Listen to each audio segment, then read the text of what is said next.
ये खबर पारुल यूनिवर्सिटी द्वारा प्रस्तुत की गई है। क्या आपने कभी सोचा है जब आप फ्लाइट की टिकट खरीदते हैं तो आपका पैसा आखिर जाता कहाँ है? क्या एयरलाइंस सबसे ज्यादा पैसा पायलट और क्रू की सैलरी पर खर्च करती है या फिर प्लेन की मेंटेनेंस सबसे महंगी पड़ती है? और क्या वजह है कि तेल की कीमत बढ़ते ही हवाई टिकट भी महंगे हो जाते हैं?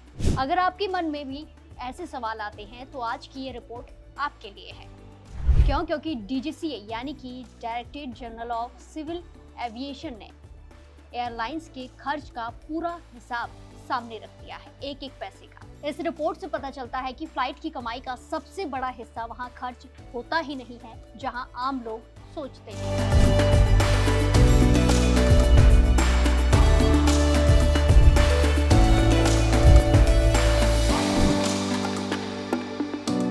भारत का एविएशन सेक्टर इस समय तेजी से आगे बढ़ रहा है।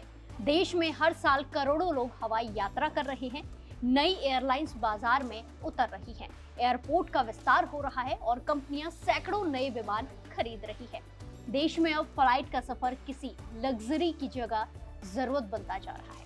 इसके लिए हवाई यात्रा को और बेहतर लगातार बनाया जा रहा है। देश में नए और बेहतर प्लेन की शुरुआत की जा रही है। केंद्र सरकार ने भी विमानन बाजार में प्रतिस्पर्धा बढ़ाने के लिए पिछले साल दिसंबर में नई एयरलाइंस अल हिंद एयर और फ्लाई एक्सप्रेस को परिचालन के लिए अनापत्ति प्रमाण पत्र यानी कि एनओसी दे दी। इनके अलावा उत्तर प्रदेश स्थित शंख एयर को पहले ही एनओसी मिल चुकी है।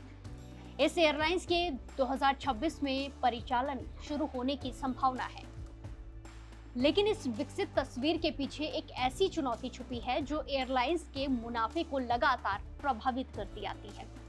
भारत के एविएशन सेक्टर की इस विकास की कहानी के पीछे एक बड़ी आर्थिक चुनौती है जो एयरलाइंस के मुनाफे पर भारी पड़ रही है, और ये चुनौती है ईंधन यानी एविएशन टरबाइन फ्यूल, जिसे एटीएफ कहा जाता है। डीजीसीए के वित्त वर्ष 2023-24 के आंकड़ों के अनुसार एयरलाइंस के कुल परिचालन खर्च का लगभग 39.4% हिस्सा सिर्फ फ्यूल और ऑयल पर खर्च होता है। आसान भाषा में कहें तो अगर किसी एयरलाइंस का कुल खर्च 100 रुपए है तो उसमें से करीब 40 रुपए केवल विमान चलाने के लिए तेल पर खर्च हो जाता है।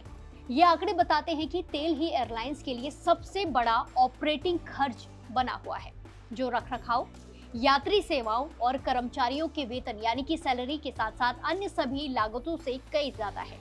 यही वजह है कि फ्यूल एयरलाइंस का सबसे बड़ा खर्च बन चुका है। ये खर्च कर्मचारियों की सैलरी, यात्रियों की सुविधाएं और दूसरे कई जरूरी खर्चों से भी कई ज्यादा बताया जाता है। डीजीसीए ने फ्लाइट के एक एक पैसे का हिसाब दिया है। लोगों के प्लेन में बैठने से लेकर उनके फ्लाइट से उतरने तक कहां कहां पैसा खर्च होता है। आइए इसके बारे में जानते हैं। इस बात को बेहतर जानने के लिए 100 रुपए के हिसाब से समझते हैं। अगर किसी एयरलाइन का खर्च 100 रुपए है तो इसमें से कहां कहां और किस किस चीज पर खर्च होता है, चलिए जानते हैं।